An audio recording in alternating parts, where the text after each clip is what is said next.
ఒక shop owner రాత్రి అతని షాప్ ను మూస్తుంటే అప్పుడే ఒక కుక్క వచ్చింది. దాని నోట్లో ఒక బ్యాగ్ వేలాడుతుంది. అందులో డబ్బులు ఇంకా సామాన్ల లిస్ట్ ఉంది. ఆ షాప్ అతను డబ్బులు తీసుకొని ఆ లిస్ట్ లో ఉన్న సామాన్ల బ్యాగ్ లో నింపాడు. కుక్క బ్యాగ్ ని నోట్ తో పట్టుకుని బయలుదేరుతుంది. అసలు ఇంత తెలివైన కుక్క ఎవరిది అని తెలుసుకోవడానికి ఆ షాప్ ఓనర్ కూడా కుక్క వెనకే వెళ్తాడు. కుక్క బస్ స్టాప్ లో నిల్చుంది. కొంత టైంకి బస్సు వచ్చింది అండ్ ఆ కుక్క బస్ ఎక్కింది. కండక్టర్ కుక్క దగ్గరికి రాగానే అది దాని మెడను వంచి డబ్బుల్ని చూపిస్తుంది. కండక్టర్ డబ్బులు తీసుకుని టికెట్ దాని మెడకి తగిలిస్తాడు.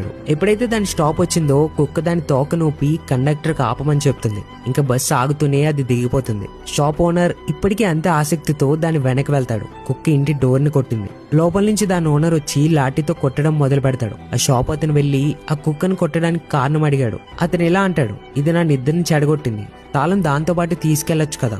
ముగింపు: జీవిత నిజమిదే. ఎవరికైనా ఎంత మంచి చేసినా మనుషులు మీతో సంతృప్తి చెందరు. సో మనుషుల్ని సంతోషపెట్టడం బదులు మీకోసం మీరు జీవించండి. ఈ కథ నుంచి మనం ఏం నేర్చుకోవచ్చు? కమెంట్స్ లో చెప్పండి. మీ ఒక్క కమెంట్ ఎంతో మందికి హెల్ప్ అవ్వచ్చు.